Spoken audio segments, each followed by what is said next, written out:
ഇത്രയും പ്രൗഢോജ്വലമായ ഒരു സദസ്സിൻ്റെ മുമ്പിൽ ഇന്ന് നമ്മുടെ സഭ അഭിമുഖീകരിക്കുന്ന ഏറ്റവും വലിയ ഒരു വിഷയത്തെ അവതരിപ്പിച്ച് സംസാരിക്കാനുള്ള അറിവോ പാണ്ഡിത്യമോ എനിക്ക് ഇല്ല എന്നത് എനിക്കും എന്നെ കേൾക്കുന്ന നിങ്ങൾക്കും ഒരുപോലെ അറിവുള്ള കാര്യമാണ് എന്നതിൻ്റെ പേരിൽ ഈ ഒരു സെഷൻ നമ്മൾ ഒരുമിച്ച് പ്രാർത്ഥനയോടെ പരിചിതനം ചെയ്യുന്നു എന്നൊരു വിചാരത്തിലാണ് ഞാൻ എൻ്റെ പ്രിയപ്പെട്ടവരുടെ മുമ്പിൽ ഈ വിഷയം അവതരിപ്പിക്കുന്നത്. ഇന്നത്തെ സുവിശേഷം വായിച്ചപ്പോൾ നമ്മളെ എല്ലാവരെയും ആശ്വസിപ്പിക്കുന്ന ഈശോയുടെ വലിയ ശക്തിയുള്ള ഒരു വചനം നമ്മുടെ മനസ്സിനെ വന്ന് തൊട്ടിട്ടു. ഇതാ എൻ്റെ പിതാവിൻ്റെ വാഗ്ദാനം നിങ്ങളുടെ മേൽ ഞാൻ അയക്കൂ. ഈശോ ഇത് പറഞ്ഞത് തൻ്റെ വിശ്വാസം തനിക്ക് ശേഷം ഈ ലോകം മുഴുവനും ലോകാന്ത്യത്തോളം പങ്കുവയ്ക്കാൻ ഈശോ ആദ്യം തിരഞ്ഞെടുത്ത തൻ്റെ ശിഷ്യന്മാരോടാണ്.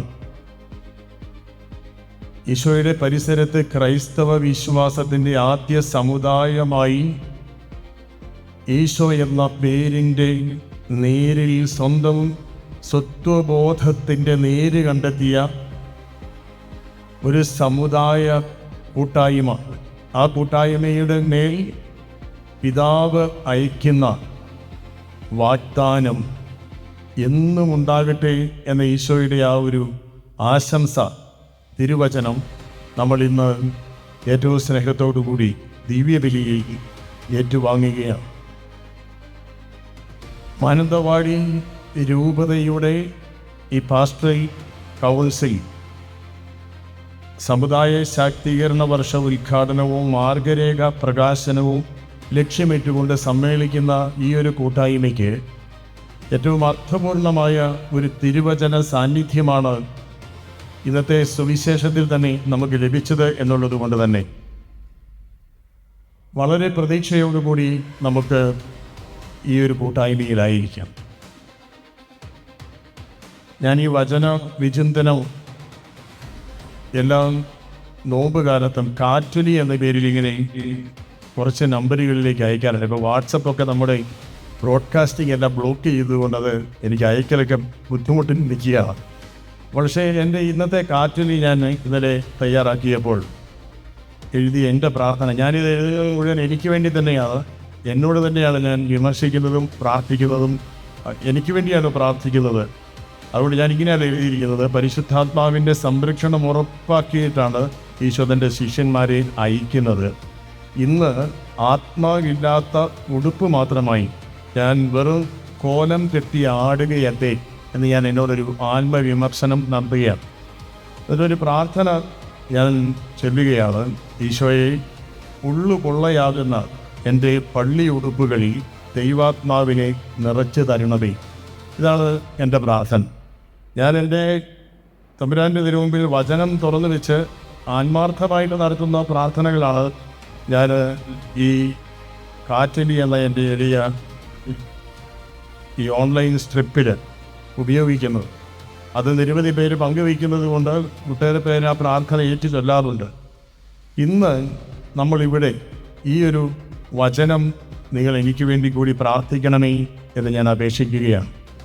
പിതാവ് അയക്കുന്ന വാഗ്ദാനം നിങ്ങളിൽ എല്ലാവരിലും പോലെ എന്നിലും നിറയുവാൻ പരിശുദ്ധാത്മാവിൻ്റെ നിറവിൽ ഇന്ന് ഈ ഒരു സമൂഹം ഉണരുവാനും ഈശോ അനുഗ്രഹിക്കട്ടെ എന്ന് ഞാൻ പ്രാർത്ഥിക്കുകയാണ്. നമ്മുടെ പ്രിയപ്പെട്ട പ്രൊവിൻഷ്യലമ്മയുടെ ആമുഖ പ്രാർത്ഥന ഒരു വിശ്വാസ സമൂഹത്തിൻ്റെ നിലനിൽപ്പിനും ഉണർവിനും വേണ്ടിയുള്ള ഏറ്റവും ഉചിതമായ തിരുവചനങ്ങൾ ഉച്ചരിച്ചുകൊണ്ടായി നമ്മളിന്ന് ഒരുമിച്ച് പ്രാർത്ഥിക്കുകയാണ്.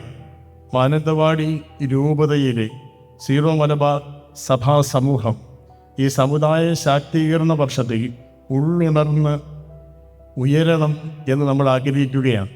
സമുദായത്തിന് ഒരു ഉദയം, സമ്യക്കായ സമഗ്രമായ ഒരു ഉദയം കൈവരുവാൻ വേണ്ടിയുള്ള ഒരാഗ്രഹം നമ്മൾ ഈശോയുടെ തിരുമുമ്പിൽ പ്രാർത്ഥനയായിട്ട് വയ്ക്കുകയാണ്. അപ്പോൾ നമ്മളെ സംബന്ധിച്ചിടത്തോളം ഇന്ന് നമ്മളെല്ലാവരും ഈ ഒരു അരൂപിയുടെ ചൈതന്യത്താൽ കവചിതമാകട്ടെ എന്ന് പ്രാർത്ഥിച്ചുകൊണ്ടാണ് ഞാൻ എൻ്റെ എളിയ വിചിന്തനം നിങ്ങളുമായിട്ട് പങ്കുവയ്ക്കുന്നു. പ്രിയപ്പെട്ട സഹോദരങ്ങളെ, അഭിനന്ദ പിതാക്കന്മാർ രണ്ടുപേരിൽ സമുദായം എന്നുള്ള വാക്ക് ഇന്ന് നമ്മൾ സ്വീകരിക്കേണ്ടതിൻ്റെ ഒരു സാങ്കത്യത്തെപ്പറ്റി നമ്മെ ഓർമ്മിപ്പിക്കുകയുണ്ടായി.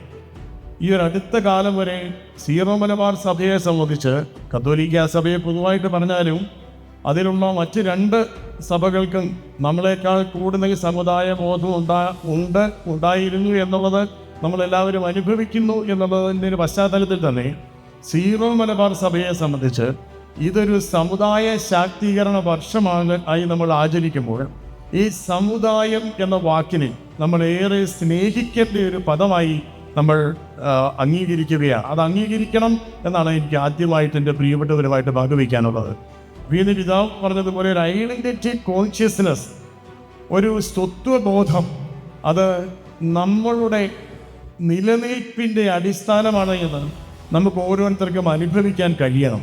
അപ്പോൾ സമുദായം എന്ന ഈ വാക്ക് അത് മറ്റേതെങ്കിലും മതത്തിൻ്റെ വിവിധ ഭാഗങ്ങൾക്ക്, വിവിധ വിഭാഗങ്ങൾക്കുള്ളതല്ല, അവർക്ക് മാത്രമുള്ളതല്ല, നമുക്കുമുള്ളതാണ്. കാരണം നമ്മളും ഒരു വിശ്വാസ സമൂഹമാണ്, സമാനമായ സംസ്കാരം തുടരുന്നവരാണ്, സമാനമായ പാരമ്പര്യവും ആരാധനാ രീതികളും നമ്മൾ തുടർന്നുകൊണ്ട് തലമുറകളായി, 2 സഹസ്രാബ്ദങ്ങളായി പിന്തുടരുന്നവരാണ് എന്നുള്ള ഒരു അവബോധത്തിലേക്ക് നമ്മളും നമ്മുടെ പുതിയ തലമുറയും ഉണർന്നെഴുന്നേൽക്കുക എന്നതാണ് ഇന്ന് ഈ മാനന്തവാടി പാസ്റ്ററൽ കൗൺസിലിൽ ഈ ഒരു വിഷയം ഒരു വലിയ ചർച്ചയാക്കി മാറ്റുന്നതിൻ്റെ കാരണം. അതുകൊണ്ടാണ് മാറിയ സാഹചര്യത്തിലെ സഭാശുശ്രൂഷയും സമുദായ ഐക്യവും എന്നൊരു ശീർഷകം ഇന്നത്തെ നമ്മുടെ ഈ ഒരു സമയത്തിന് നൽകിയിരിക്കുന്നത് എന്ന് ഞാൻ വിചാരിക്കുകയാണ്. സമുദായ ശാക്തീകരണത്തെ പറ്റി സീറോ മലബാർ സഭ സംസാരിക്കുമ്പോൾ, ധ്യാനിക്കുമ്പോൾ, വിചിന്തനം നടത്തുമ്പോൾ ഒന്നാമതായി നമ്മൾ വായിക്കേണ്ട ഒരു ദൈവവചനം, എൻ്റെ എളിയ ഒരു വിചിന്തനത്തിൽ അത് അപ്പോസ്തലന്മാരുടെ പുസ്തകം 3-ാമത്തെ അധ്യായം 1 മുതൽ 10 വരെയുള്ള വചനങ്ങളാണ് എന്ന് ഞാൻ വിചാരിക്കുകയാണ്. അപ്പോസ്തലന്മാരുടെ പുസ്തകം 3:1 മുതൽ 10 വരെ നമുക്കറിയാവുന്ന ഒരു വചനഭാഗമാണ്. ആ ദിവസം 9-ാം മണിക്കൂറിലെ പ്രാർത്ഥനയ്ക്ക് പത്രോസും യോഹന്നാനും ദേവാലയത്തിലേക്ക് പോവുകയായിരുന്നു. ജന്മനാ മുടന്തനായ ഒരാളെ എടുത്തുകൊണ്ട് ചിലർ അവിടെ എത്തി. ദേവാലയത്തിൽ പ്രവേശിക്കുന്നവരോട് ഭിക്ഷ യാചിക്കാനായി സുന്ദര കവാടം എന്ന് വിളിക്കപ്പെടുന്ന ദേവാലയവാതിൽക്കൽ അവനെ കിടത്തുക പതിവായിരുന്നു. പത്രോസും യോഹന്നാനും ദേവാലയത്തിലേക്ക് പ്രവേശിക്കുന്നത് കണ്ട് അവൻ അവരോട് ഭിക്ഷ യാചിച്ചു. പത്രോസ് യോഹന്നാനോടൊപ്പം അവനെ സൂക്ഷിച്ചു നോക്കിക്കൊണ്ട് പറഞ്ഞു, ഞങ്ങളുടെ നേരെ നോക്കുക. അവരുടെ പക്കൽ നിന്ന് എന്തെങ്കിലും കിട്ടുമെന്ന് പ്രതീക്ഷിച്ച് അവൻ അവരെ നോക്കി. പത്രോസ് പറഞ്ഞു, വെള്ളിയോ സ്വർണമോ എൻ്റെ കയ്യിലില്ല, എനിക്കുള്ളത് ഞാൻ നിനക്ക് തരുന്നു. നസ്രായനായ യേശു ക്രിസ്തുവിൻ്റെ നാമത്തിൽ എഴുന്നേറ്റ് നടക്കുക. പത്രോസ് വലത്ത് കൈക്ക് പിടിച്ച് അവനെ എഴുന്നേൽപ്പിച്ചു. ഉടൻ തന്നെ അവൻ്റെ പാദങ്ങളും അണങ്കാലുകളും ബലം പ്രാപിച്ചു. അവൻ ചാടി എഴുന്നേറ്റ് നടന്നു കുതിച്ചു ചാടിയും ദൈവത്തെ സ്തുതിച്ചുകൊണ്ട് അവൻ അവരോടൊപ്പം ദേവാലയത്തിൽ പ്രവേശിച്ചു. അവൻ നടക്കുന്നതും ദൈവത്തെ സ്തുതിക്കുന്നതും ജനമെല്ലാം കണ്ടു. ദേവാലയത്തിൻ്റെ സുന്ദര കവാടത്തിങ്കിൽ ഭിക്ഷ യാചിച്ചുകൊണ്ടിരുന്നവരാണ് അവനെന്ന് മനസ്സിലാക്കി അവന് സംഭവിച്ച കാര്യങ്ങളെക്കുറിച്ച് അവർ അത്ഭുത സ്തബ്ധരായി. ഈ ഒരു വചനത്തിന് നമ്മുടെ സമുദായ ശാക്തീകരണവുമായി എങ്ങനെയാണ് ഒരു ആത്മീയമായ കണക്ഷൻ എന്ന് നമുക്കെല്ലാവർക്കും മനസ്സിലായിട്ടുണ്ട്. കാരണം എന്നെ കേൾക്കുന്ന എൻ്റെ ഈ സഹോദരങ്ങൾ, എൻ്റെ വൈദിക സഹോദരങ്ങളും സമർപ്പിതരും അൽമായ സഹോദരങ്ങളും, ഈ ഒരു വിഷയം, അതായത് സമുദായ ശാക്തീകരണം, മാറിയ സാഹചര്യത്തിലെ സഭാശുശ്രൂഷയും സമുദായ ഐക്യവും എന്ന ഈ വിഷയം എന്നേക്കാൾ നന്നായി അവതരിപ്പിക്കാൻ ശേഷിയുള്ളവരും കമ്മ്യൂണിക്കേഷൻ സ്കില്ലുള്ളവരും അറിവുള്ളവരുമാണെന്ന് അറിഞ്ഞുകൊണ്ട് ആദരവോടെയാണ് ഞാൻ എൻ്റെ പ്രിയപ്പെട്ടവരുടെ മുമ്പിൽ ഈ വിഷയം സമർപ്പിക്കുന്നത്. അതുകൊണ്ട് തന്നെ ഈ ഒരു വചനം നിങ്ങളോടൊപ്പം ഒരു ധ്യാനമാക്കി മാറ്റിക്കൊണ്ട് ഈ ചിന്ത മുന്നോട്ട് കൊണ്ടുപോകാനാണ് ഞാൻ ആഗ്രഹിക്കുന്നത്. ഈശോ ഇന്നത്തെ തിരുവചനത്തിൽ, ഇന്നത്തെ സുവിശേഷത്തിൽ, വിശുദ്ധ ലൂക്കായുടെ സുവിശേഷത്തിൽ 24-ാമത്തെ അധ്യായത്തിലാണ് നമ്മൾ ഈ ഇന്നത്തെ വചനം വായിക്കുന്നത്. അവിടെ പിതാവിൻ്റെ വാഗ്ദാനം ഞാൻ നിങ്ങളുടെ മേൽ അയക്കുന്നു എന്ന് ഈശോ ശിഷ്യന്മാരോട് പറയുന്നത് പരിശുദ്ധാത്മാവിനാൽ നിറയുവാനാണ്. പന്തക്കോസ്ത് തിരുനാളിൽ ആ നിറവ് സംഭവിച്ചപ്പം ആ നിറവിൻ്റെ ഉള്ളിൽ നിന്ന് ഉറവ പൊട്ടിയവരാണ് നമ്മുടെ കത്തോലിക്ക സഭ, ക്രൈസ്തവ വിശ്വാസം ലോകം മുഴുവനും പടർന്നതെന്ന് നമുക്കെല്ലാവർക്കും അറിയാം. വിശ്വാസം നിലനിർത്തുക, വിശ്വാസം പങ്കുവയ്ക്കുക, വിശ്വാസം തലമുറകളിലേക്ക് പ്രഘോഷിക്കുക. ഇതാണ് ഈശോ തൻ്റെ ശിഷ്യരുടെ ശിഷ്യരോടും അന്ത്യോക്യയിൽ വെച്ച് ക്രിസ്ത്യാനികൾ എന്ന് വിളിക്കപ്പെട്ട ആ ഒരു സമുദായത്തോടും എല്ലാം ഈശോയ്ക്ക് പറയാനുള്ളത് വിശ്വാസം പങ്കുവയ്ക്കുക എന്നുള്ളതാണ്, വിശ്വാസം നിലനിർത്തുക. എൻ്റെ പ്രിയപ്പെട്ട സഹോദരങ്ങൾക്കും എനിക്കും അറിയാം, വിശ്വാസം നിലനിൽക്കണമെങ്കിൽ നമുക്ക് പള്ളികൾ മാത്രം ഉണ്ടായാൽ പോരാ. വിശ്വാസം നിലനിൽക്കണമെങ്കിൽ നമുക്ക് കോളേജുകളും സ്ഥാപനങ്ങളും മാത്രം ഉണ്ടായാൽ പോരാ. വിശ്വാസം നിലനിൽക്കണമെങ്കിൽ നമുക്ക് വലിയ വലിയ ഭൗതികമായ ഈടുവയ്പ്പുകൾ പോരാ. വിശ്വാസം നിലനിൽക്കണമെങ്കിൽ വിശ്വാസി നിലനിൽക്കണം എന്ന് നമുക്ക് എല്ലാവർക്കും അറിയാം. വിശ്വാസം നിലനിൽക്കണമെങ്കിൽ വിശ്വാസിയെ നിലനിർത്തണം എന്ന ബോധത്തിൽ നിന്നാണ് ഈ 2026 എത്തിയപ്പോഴേക്കും സീറോ മലബാർ സഭയുടെ 2 സഹസ്രാബ്ദത്തിലെ യാത്രാ വിവരണം വായിച്ചുണർന്ന അൽമായ സംഘവും ആത്മീയ സമൂഹവും, ആത്മീയ നേതൃത്വവും അൽമായ നേതൃത്വവും. അഭിനന്ദി പിതാവ് പറഞ്ഞതുപോലെ സഭയുടെ 2 വശങ്ങളാണ് ഈ ആത്മീയ നേതൃത്വവും അൽമായ നേതൃത്വവും. 2 ആത്മീയ നേതൃത്വങ്ങൾ തന്നെയാണ്. അപ്പോൾ ഈ ഒരു കൂട്ടായ്മ ഇന്ന് സമുദായം എന്നുള്ള പദം വീണ്ടും ആവർത്തിക്കുമ്പോൾ അതിന് മറ്റൊരു ലക്ഷ്യവുമില്ല, വിശ്വാസം നിലനിൽക്കണം എന്ന് തന്നെയാണ്. ഈ വിശ്വാസം നിലനിൽക്കണമെങ്കിൽ നമ്മൾക്ക് വിശ്വാസിയെ നിലനിർത്തണം എന്ന ആ ഒരു ബോധത്തിൽ നിന്നാണ് സമുദായ ശാക്തീകരണം എന്ന ആ ഒരു പദം തന്നെ നമ്മൾ രൂപീകരിച്ചത് എന്ന് ഞാൻ വിചാരിക്കുകയാണ്. വിശ്വാസിയില്ലാത്ത ഇടങ്ങളിൽ വിശ്വാസം ഉണ്ടായിരുന്നു എന്നാണ് പറയുക. ഇന്ന് ഞാൻ രാവിലെ നമ്മുടെ ജോസ് പിതാവുമായിട്ട് സംസാരിച്ചപ്പോൾ പിതാവ് പഴയ നിയമത്തിലെ ഒരു വചനം സൂചിപ്പിക്കും. എനിക്കത് ഓർത്തെടുക്കാൻ പറ്റുന്നില്ല. പിതാവിന് ഏതായിരുന്നു നമ്മുടെ പഴമൊഴിയാക്കുക എന്ന് പറഞ്ഞ നിയമാവർത്തന പുസ്തകത്തിൽ വിശ്വാസത്തിൽ നിന്ന് ചൈതന്യത്തിൽ നിന്ന് ദൈവജനം വഴുതി മാറിയാൽ നിങ്ങൾക്ക് സംഭവിക്കാൻ പോകുന്നത് നിങ്ങളെ ഞാൻ വെറും പഴമൊഴിയാക്കി മാറ്റും എന്ന് തമ്പുരാൻ പറഞ്ഞ വചനമാണ്. ആ ഒരു വചനം ഇന്ന് നമ്മുടെ സീറോ മലബാർ സഭയിലൂടെ ഒഴുകാൻ തുടങ്ങിയിട്ട് കുറേ കാലമായി. ആ ഒഴുക്ക് വന്ന് പലരെയും പൊതിഞ്ഞപ്പോൾ, പലരുടെയും കണ്ണുകളിലൂടെ അത് ഒഴുകിയപ്പോൾ, കണ്ണ് തെളിഞ്ഞതിൻ്റെ വെളിച്ചത്തിലാണ് പുതിയൊരു കാഴ്ച നമ്മുടെ സഭയെ ഇങ്ങനെ ഉറ്റുനോക്കാൻ പലർക്കും ഒരു ശക്തി ലഭിച്ചത്.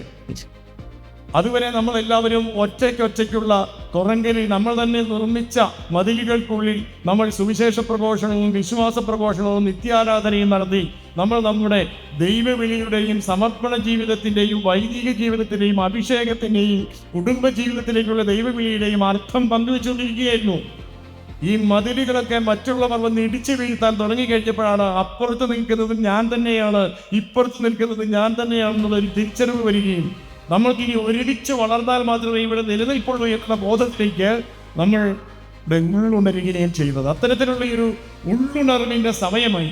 ആ ഒരു ഉള്ളുണർവിന് നമുക്ക് മാതൃകയാക്കേണ്ട, അടിത്തറയാക്കേണ്ട ബോധ്യമാണ് ഞാനിവിടെ ആയിരിക്കുന്നത്, ഈ ഉടുപ്പിനുള്ളിലായിരിക്കുന്നത്, ഈ വിശ്വാസത്തിലായിരിക്കുന്നത്, ഈ കുടുംബത്തിലായിരിക്കുന്നത്, ഈ സമർപ്പിത സമൂഹത്തിലായിരിക്കുന്നത്, ഈ രൂപതയിലായിരിക്കുന്നത്, വ്യത്യസ്തമായ ഉത്തരവാദിത്വത്തിന്റെ തലങ്ങളിൽ എന്നെ ദൈവം പ്ലേസ് ചെയ്തിരിക്കുന്നത് ഈ വിശ്വാസം അടുത്ത തലമുറയിലേക്ക് പങ്കുവെച്ചു കൊടുക്കാനുള്ള ചാലക സ്രോതസ്സായിട്ടാണ് എന്ന് ഞാൻ മനസ്സിലാക്കുകയും അങ്ങനെ മനസ്സിലാക്കുമ്പോഴാണ് നമ്മൾ ഒരുമിച്ച് നിന്ന് നമ്മുടെ ഈ വിശ്വാസം അടുത്ത തലമുറയ്ക്ക് കൈമാറേണ്ടതിൻ്റെ കാലം കഴിഞ്ഞു എന്ന് നമ്മൾ തിരിച്ചറിയുന്നത്. അതുകൊണ്ടാണ് നമ്മൾ ഇന്ന് നമ്മുടെ സമുദായ ശാക്തീകരണത്തിന് മാർഗരേഖകൾ ഉണ്ടാകുന്നു.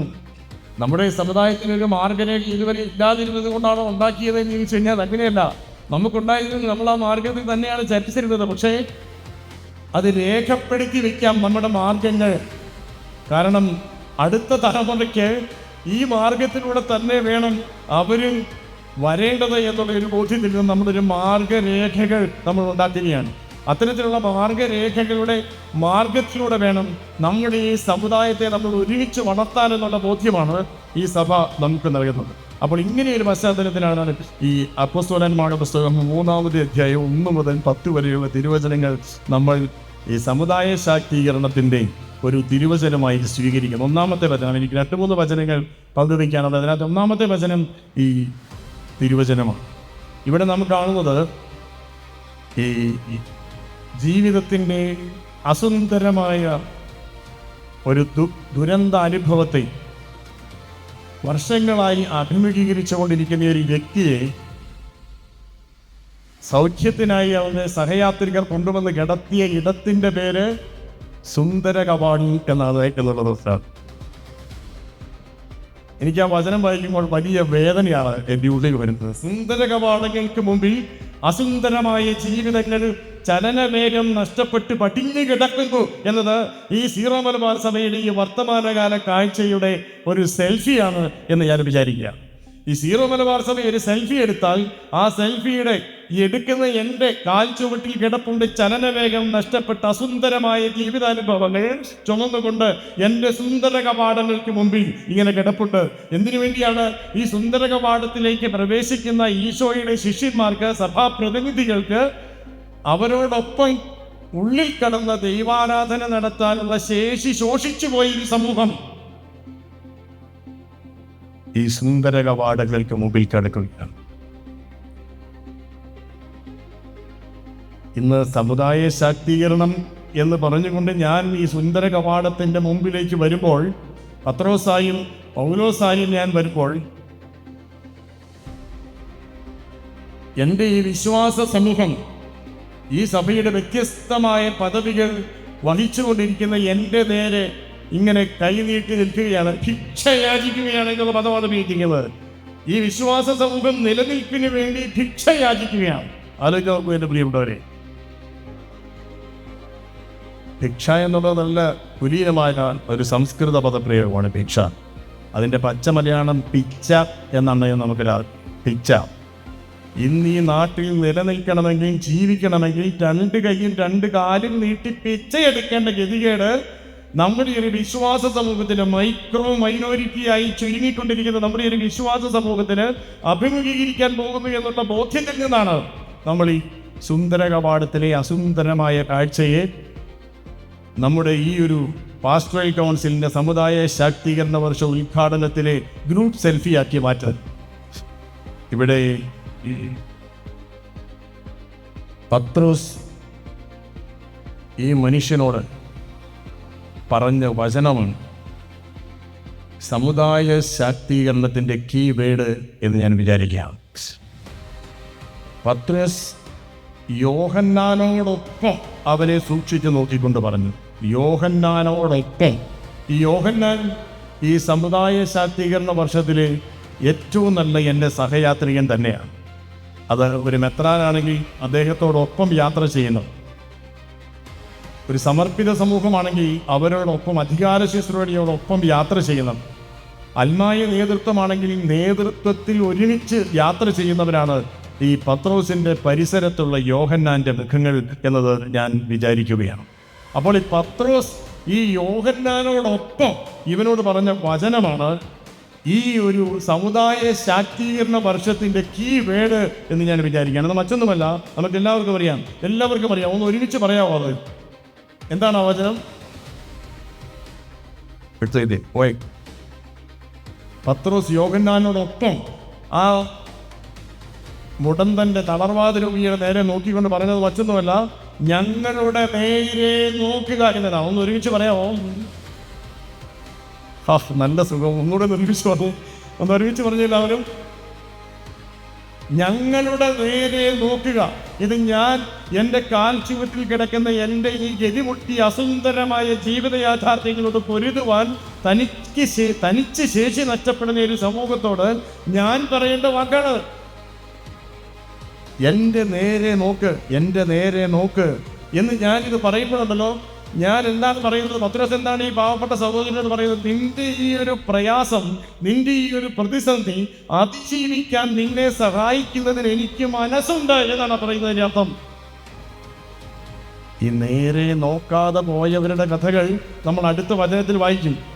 നേരെ നോക്കാതെ പോയവൻ അപ്പുറത്ത് ലൂക്കായുടെ സുവിശേഷം 10 കിടപ്പുണ്ട്.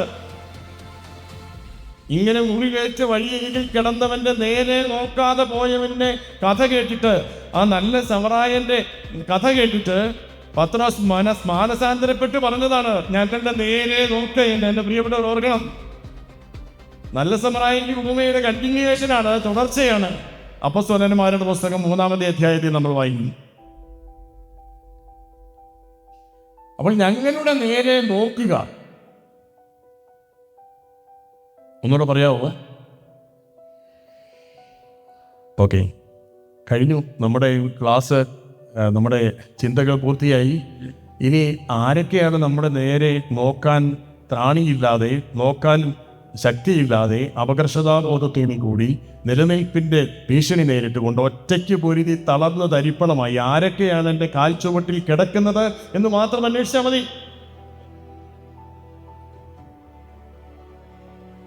ആ ഒരു യാത്രയിൽ നമുക്ക് അയാൾക്ക് കൊടുക്കാനുള്ളത് എൻ്റെ കയ്യിലുണ്ടാകണം എന്നുള്ളിടത്താണ് അയാളുടെ ശോഷിച്ചു പോയ ശേഷി അയാൾക്ക് തിരിച്ചു കിട്ടുന്നത് എന്നതാണ് സത്യം. ഇന്ന് നേരെ നോക്കെന്ന് ഞാൻ പലതവണ പറഞ്ഞിട്ടും നേരെ നോക്കിയവരുടെ കാര്യങ്ങൾ നേരെയായില്ല എന്നുള്ളതിൻ്റെ കാരണം എന്താണ്? ഈ 6-ാമത്തെ വചനം എൻ്റെ ഉള്ളിൽ എനിക്ക് പറയാൻ പറ്റുന്നില്ല എന്നുള്ളതുകൊണ്ടാണ്. സ്വർണവും വെള്ളിയും എനിക്കുണ്ട്, നമ്മുടെ കർത്താവായ യേശുക്രിസ്തുവിൻ്റെ നാമം എൻ്റെ കയ്യിലില്ല.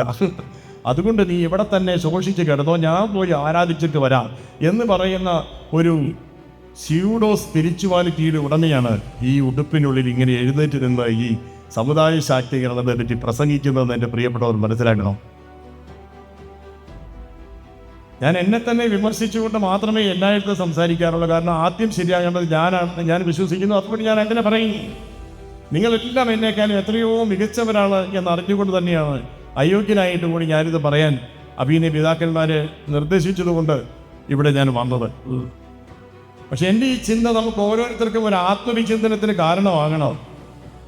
വെള്ളിയോ സ്വർണമോ എൻ്റെ കയ്യിലില്ല, എനിക്കുള്ളത് ഞാൻ നിനക്ക് തരുന്നു, നസ്രായനായ യേശുവിൻ്റെ നാമത്തിൽ എഴുന്നേറ്റ് നടക്കുക. ഇതാണ് പത്രോസിന് കൊടുക്കാനുണ്ടായിരുന്നത്. അപ്പോൾ ഇന്ന് ഈ സമുദായം ശക്തിപ്പെടണമെന്നുണ്ടെങ്കിൽ സമുദായത്തെ ശക്തിപ്പെടുത്താൻ വേണ്ടി തമ്പുരാൻ പിതാവിൻ്റെ വാഗ്ദാനം കൊണ്ട് നിറച്ചവർക്ക് ആ അനൂപിയുടെ ചൈതന്യമുണ്ടാകണം എന്നതാണ് നമ്മൾ തിരിച്ചറിയുന്നത്.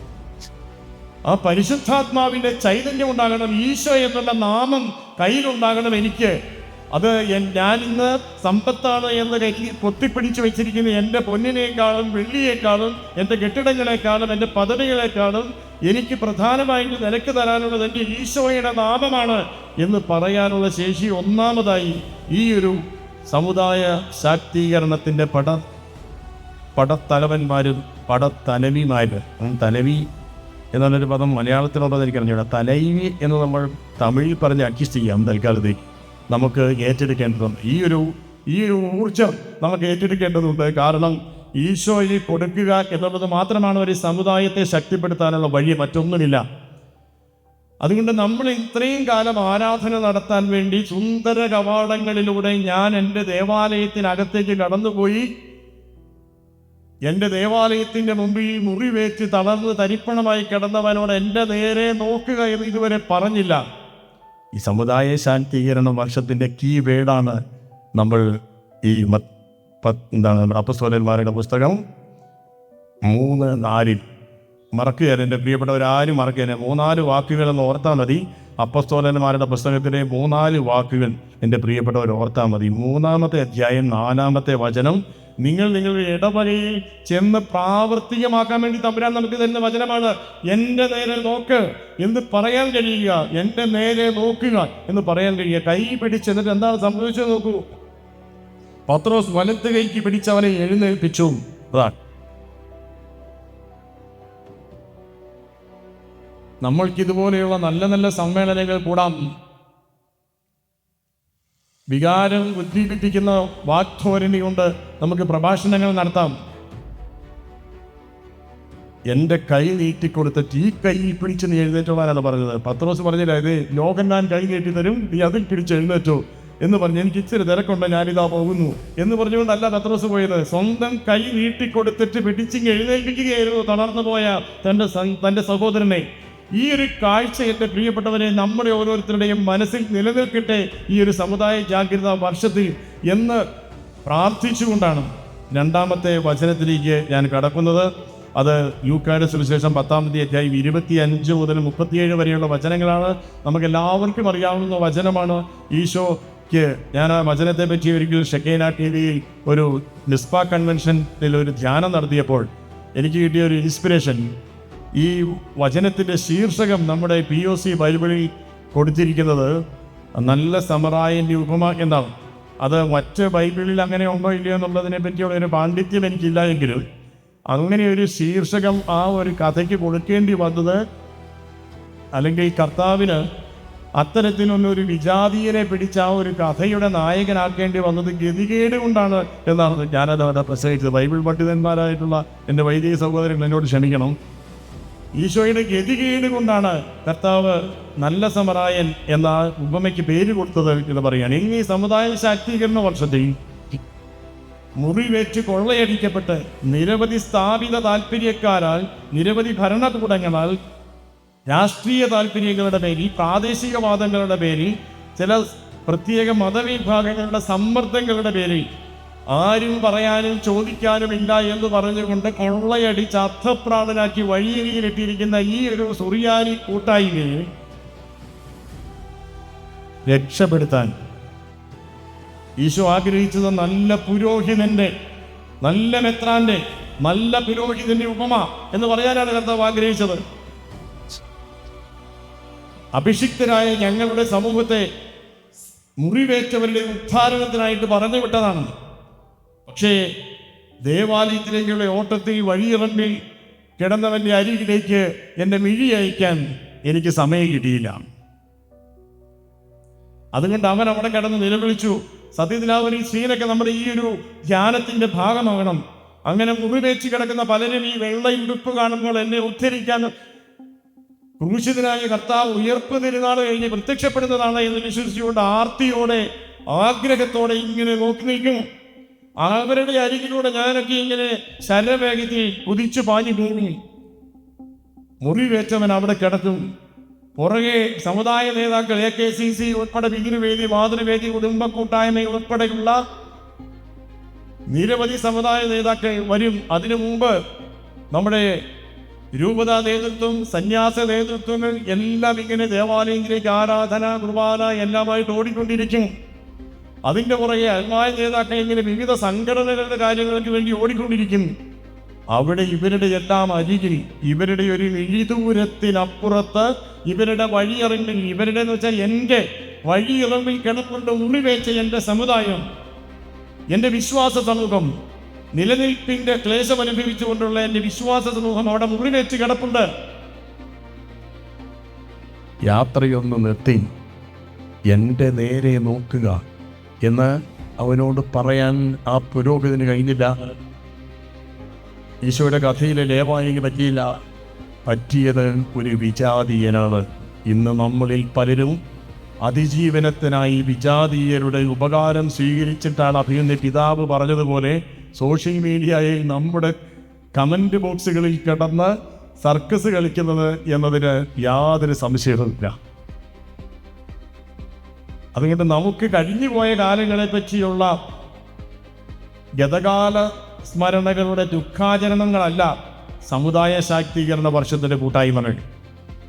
പകരം ഉള്ളുണർന്ന്, മെയ്യുണർന്ന്, കൈയുണർന്ന്, കണ്ണുണർന്ന് നേരെ നോക്കുക എന്ന് പറഞ്ഞ് കൈ കൊടുത്ത് പിടിച്ചെഴുന്നേൽപ്പിച്ച് നമ്മുടെ കൂടെ നിർത്താൻ നമുക്ക് കഴിയേണ്ട ഒരു വിശ്വാസ സമൂഹത്തിൻ്റെ ശാക്തീകരണത്തിന് വേണ്ടി തിരഞ്ഞെടുക്കപ്പെട്ട ഒരു നേതൃസമിതിയുടെ കൂട്ടായ്മയിലാണ് നമ്മൾ ഈ ചിന്ത പങ്കുവയ്ക്കുന്നത്.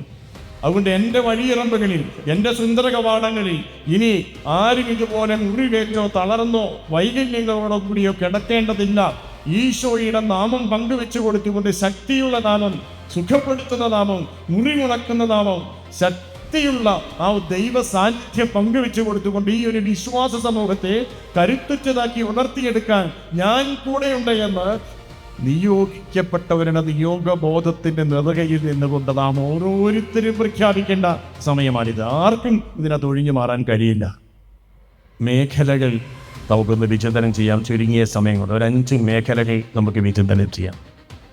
അതിലൊന്നാമത്തേത് ഞാൻ കാണുന്നത്, നമ്മുടെ സമുദായ ഭദ്രതയ്ക്ക് വേണ്ടി നമ്മൾക്കുണ്ടാകേണ്ട ഭദ്രതയായി എൻ്റെ മനസ്സിലുള്ള ഒന്നാമത്തെ ഭദ്രത അത് വിശ്വാസ ഭദ്രതയാണ്. വിശ്വാസ ഭദ്രത. നമുക്കറിയാം, വിശ്വാസികളുടെ സമൂഹമാണ് ദൈവജനം. ആ ദൈവജനത്തിൻ്റെ കൂട്ടായ്മയാണ് സഭ എന്ന് നമ്മൾ അനുഭവിക്കുന്ന, നമ്മൾ സമുദായം എന്ന് പേര് വിളിക്കുന്ന ഈ ഒരു കൂട്ടായ്മ.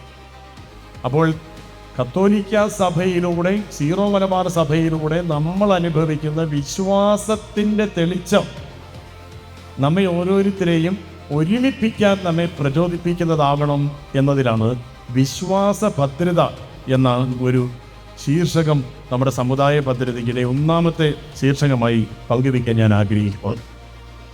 വിശ്വാസ ഭദ്രതയ്ക്ക് വേണ്ടി നമ്മുടെ സഭ നമുക്ക് തന്നിരിക്കുന്ന നിരവധി അവസരങ്ങളുണ്ട്, സാഹചര്യങ്ങളുണ്ട്. അത് നമുക്ക് എല്ലാവർക്കും അറിയാം. ഒന്നാമത്തേത് നമ്മുടെ വിശുദ്ധ കുർബാന തന്നെയാണ്. നമ്മുടെ വിശുദ്ധ കുർബാനയിൽ കേന്ദ്രീകൃതമായ ഒരു വിശ്വാസ സമൂഹമാണ് നമ്മുടെ സുറിയാനി സഭയുടെ വിശ്വാസ സമൂഹം. അതിന് സംശയമൊന്നുമില്ല, നമുക്കെല്ലാവർക്കും അറിയാവുന്ന കാര്യമാണ്. വിശുദ്ധ കുർബാനയിൽ കേന്ദ്രീകൃതം എന്ന് നമ്മൾ പറയുമ്പോൾ അത് അൾത്താര കേന്ദ്രീകൃതമായ ഒരു വിശ്വാസ സമൂഹം. ഒരു അൾത്താരയുടെ ചുറ്റും വളരുകയാണ് ഒരു വിശ്വാസ സമൂഹം. ആരാണ് നേതൃത്വം നൽകുന്നത്? അത് ഓരോ ഇടവക കേന്ദ്രീകൃതമായി ഇടവക വികാരിയച്ഛന്മാരുടെ നേതൃത്വത്തിൽ ലോക്കൽ ചർച്ച് എന്ന് നമ്മൾ വിളിക്കുന്ന ഇടവക കൂട്ടായ്മ വളരുകയാണ്. അതാണ് കത്തോലിക്ക സഭയുടെ മതബോധന ഗ്രന്ഥത്തിൽ നമ്മൾ വായിക്കുന്നുണ്ട്, ഇടവക വിശ്വാസ കൂട്ടായ്മയുടെ ഏറ്റവും സുപ്രധാനമായ ഘടകം. ഓരോ വിശ്വാസ കൂട്ടായ്മയും ഇടവക സമൂഹത്തിലും നിരവധി കുടുംബങ്ങളാണ് ഈ വിശ്വാസം അനുശീലിച്ച് ജീവിക്കുന്നവർ. അപ്പോൾ വിശ്വാസ ഭദ്രത എന്ന നമ്മുടെ ഈ ഒന്നാമത്തെ ശീർഷകം നമുക്ക് എല്ലാവർക്കും മനസ്സിലാകുന്നതാണ്. അതിനുവേണ്ടി സഭ എന്തെല്ലാം കാര്യങ്ങളാണ് നമുക്ക് ചെയ്തു തന്നിരിക്കുന്നത്. ഞാൻ ഓർക്കുകയാണ്, വിശുദ്ധ ചാവറപ്പിതാവ് മാന്നാനത്ത് 1845 ഒരു മരപ്രസ് തുടങ്ങിയിട്ട് ആദ്യമായിട്ട് ആ പ്രസ് തുടങ്ങുന്നതിൻ്റെ കാരണമായിട്ട് അദ്ദേഹം ഈ നാളാകനത്തിൽ എഴുതി വെച്ചിരിക്കുന്നത്, കത്തോലിക്ക കുടുംബങ്ങളെ, ക്രൈസ്തവ കുടുംബം, എൻ്റെ കുടുംബങ്ങളെന്നാണ് പിതാവ് പറയുന്നത്, എൻ്റെ കുടുംബങ്ങളിൽ, അതായത് അദ്ദേഹം വികാരി ജനറലാണ് കേരള സുറിയാനി സഭയുടെ, എൻ്റെ കുടുംബങ്ങളെ ഒരുമിപ്പിക്കാൻ പ്രാർത്ഥനയുടെ ഐക്യമുണ്ടാക്കി. അതുകൊണ്ട് അച്ചടിച്ച പ്രാർത്ഥനകൾ വിതരണം ചെയ്യണമായതുകൊണ്ടാണ് ജ്ഞാനപീയൂഷം എന്ന ആദ്യ ഗ്രന്ഥം അവിടുന്ന് പ്രാർത്ഥനാ പുസ്തകമാണ്, വിശുദ്ധ കുരിശിൻ്റെ അടയാളത്താലേ എന്ന് പറഞ്ഞുകൊണ്ട് നമ്മൾ ഇന്ന് നിരവധി പ്രാർത്ഥനകൾ നമ്മുടെ ജീവിതത്തിൻ്റെ ഭാഗമായിട്ടുണ്ട്. ചാവറപ്പിതാവ് ഒരു നല്ലയപ്പൻ്റെ ചാവരുകളിൽ ഒരു ക്രൈസ്തവ കുടുംബം എങ്ങനെയാണ് അടിസ്ഥാനപരമായി വിശ്വാസത്തെ സ്വയം ഘടിപ്പിച്ച് നിർത്തേണ്ടത് എന്ന് പറഞ്ഞുകൊണ്ടാണ് അദ്ദേഹം ഒരു പ്രാർത്ഥനാ ശൈലി, ഒരു ടൈം ടേബിൾ അദ്ദേഹം ഒരു ക്രൈസ്തവ കുടുംബത്തിന് കൊടുക്കുകയാണ്. പ്രഭാതത്തിൽ ഉണരുമ്പോൾ തന്നെ നെറ്റിയിൽ കുരിശ് വരച്ച് ഉണരണമെന്ന് 1868 അദ്ദേഹം എഴുതിയത്. അങ്ങനെ നെറ്റിയിൽ കുരിശ് വരച്ച് ഉണരണമെന്നുള്ള പ്രാർത്ഥന പ്രിന്റ് ചെയ്ത്, അദ്ദേഹത്തിൻ്റെ നിർദ്ദേശങ്ങൾ പ്രിന്റ് ചെയ്ത് ഈ കേരള സഭയിലെ അക്ഷരം മുഴുവൻ എല്ലാ പള്ളികളോടുമൊപ്പം 1845 മുതൽ ആരംഭിച്ച പള്ളിക്കൂടങ്ങളുടെ ഈ യാത്രയിൽ എല്ലാവർക്കും അക്ഷരം പ്രദാനം ചെയ്ത് എല്ലാ വിശ്വാസികളും വായിക്കാൻ പഠിച്ച്, അങ്ങനെ പ്രാർത്ഥന വായിച്ച് പഠിച്ച്, ബൈബിൾ വായിച്ച് പഠിച്ച് വിശ്വാസത്തിൻ്റെ ചൈതന്യം നിലനിർത്തി കുടുംബം വിശ്വാസത്തിൻ്റെ അടിത്തറയാക്കി മാറ്റണം എന്നാഗ്രഹിച്ചിട്ടാണ് അദ്ദേഹം ഈ ഒരു നല്ലയപ്പൻ്റെ ചാവരുൾ എഴുതിയത്. അതിൽ കൃത്യമായി പ്രാർത്ഥനകൾ എഴുതി വെച്ചിരിക്കുകയാണ്. എപ്പോഴൊക്കെയാണ് പ്രാർത്ഥിക്കുന്നത് എഴുതിയിരിക്കുകയാണ്. ഉണരുമ്പോൾ പ്രാർത്ഥിക്കണം, ഒപ്പം ഭക്ഷണത്തിന് മുമ്പ് പ്രാർത്ഥിക്കണം. എല്ലാ ദിവസവും രാവിലെ എല്ലാ കുടുംബാംഗങ്ങളും വിശുദ്ധ കുർബാനയിൽ പങ്കെടുക്കുന്നത് അഭികാമ്യമാണ്. ഒരു കുടുംബത്തിൽ നിന്ന് ഒരാളെങ്കിലും വിശുദ്ധ കുർബാനയിൽ പങ്കെടുത്ത് ദീപികാരുണ്യം സ്വീകരിച്ച് കുടുംബത്തെ ദീപികാരുണ്യം പൂരിതമാക്കണമെന്നൊക്കെ അദ്ദേഹം എഴുതി വെച്ചിട്ട് എല്ലാ പ്രാർത്ഥനകൾക്കും ശേഷം അവസാനം ഉറക്കത്തിന്, കത്തോലിക്കൻ്റെ ഉറക്കത്തിൻ്റെ പേര് ശയനാരാധന എന്നാണ് അദ്ദേഹം വിളിക്കുന്നത്. അങ്ങനെയൊരു ആത്മീയ വളർച്ചയുടെ, വിശ്വാസ വളർച്ചയുടെ ഒരു തുടർച്ച നമ്മുടെ സഭയുടെ വ്യക്തിത്വം രൂപപ്പെടുന്ന കാലം മുതൽ നമുക്ക് ലഭിക്കുകയാണ്. അപ്പോൾ വിശ്വാസ ഭദ്രത എന്ന് പറയുന്നത് നമ്മുടെ സമുദായ ഭദ്രതയുടെ ഏറ്റവും അടിസ്ഥാനപരമായ ഒരു കാര്യമാണ് എന്നെൻ്റെ പ്രിയപ്പെട്ടവർക്ക് മനസ്സിലാക്കാം. നമുക്കെല്ലാവർക്കും മനസ്സിലാക്കുന്നത് വിശ്വാസ ഭദ്രത. നിരവധി നമ്മുടെ എല്ലാ കൗതാശിക അനുഭവങ്ങളും കൂദാശ അനുകരണങ്ങളും നിരവധി ഭക്താനുഷ്ഠാനങ്ങളും ഭക്താഭ്യാസങ്ങളും ഇതെല്ലാം ജപമാലയും ദീപികാഗ്നി ആരാധനയും എല്ലാം പുരുഷൻ്റെ വഴി ഉൾപ്പെടെയുള്ള നമ്മുടെ നിരവധി സമൂഹ നിർമ്മിതി സാധ്യമാക്കുന്ന ദൈവാരാധന ശൈലികൾ എന്തിനു വേണ്ടിയായിരുന്നു? വിശ്വാസ ഭദ്രത ഉണ്ടെങ്കിൽ മാത്രമേ നമുക്ക് നിലനിൽക്കാൻ കഴിയുകയുള്ളൂ എന്നുള്ള ബോധ്യം നമ്മളിൽ ഓരോരുത്തരും പങ്കുവെച്ച് തരുന്നതിന് വേണ്ടി. അപ്പം നമ്മൾക്ക് വിശ്വാസ ഭദ്രതയ്ക്ക് വേണ്ടി നമ്മൾ ഒരുമിച്ച് പോരാടണം എന്നതാണ് നമ്മൾ ഈ ഒരു സമുദായ ശാക്തീകരണ വർഷത്തിൻ്റെ ആദ്യ പാദത്തിൽ നമ്മൾ ചിന്തിക്കേണ്ടത്. അപ്പം നമ്മൾ വിചാരിക്കും ഈ വിശ്വാസ ഭദ്രത എന്ന് പറയുന്നത് നമ്മുടെ ലിറ്റർജി വിഷയവുമായി ബന്ധപ്പെട്ടതാണ്. ഞാനതിന് അങ്ങനെയല്ല. കാരണം ആ ഒരു വിഷയമല്ല ഞാനിവിടെ ചർച്ച ചെയ്യാൻ ആഗ്രഹിക്കും. നമ്മൾ വിശ്വാസത്തിൻ്റെ പേരിൽ, വിശ്വാസ ഭദ്രതയുടെ പേരിൽ നമ്മുടെ സമുദായത്തിൽ അനൈക്യം സംഭവിച്ചപ്പോൾ സംഭവിച്ച കാര്യങ്ങളാണ്. വിശ്വാസത്തിൻ്റെ കാര്യത്തിൽ ഈ ഒരു കൂട്ടായ്മയ്ക്ക് ഐക്യമില്ല എന്നത് പുറത്തോട്ട് പോയപ്പോൾ, അത് മാധ്യമങ്ങളിൽ മുഴുവൻ വാർത്തയാക്കിയപ്പോൾ നമ്മുടെ സഭയുടെ പരിസരത്ത്, സമുദായത്തിൻ്റെ പരിസരത്ത് ഉള്ള മറ്റു ചിലരുടെ ശരീരഭാഷയിലും മനോഭാവത്തിലും വന്ന മാറ്റങ്ങളാണ് വിശ്വാസ ഭദ്രതയ്ക്ക് വേണ്ടി നമ്മൾ ഈ സമുദായ ശാക്തീകരണ വർഷത്തിൽ ഏറ്റവും ജാഗ്രത പുലർത്തണം എന്ന് പറയാൻ കാരണം.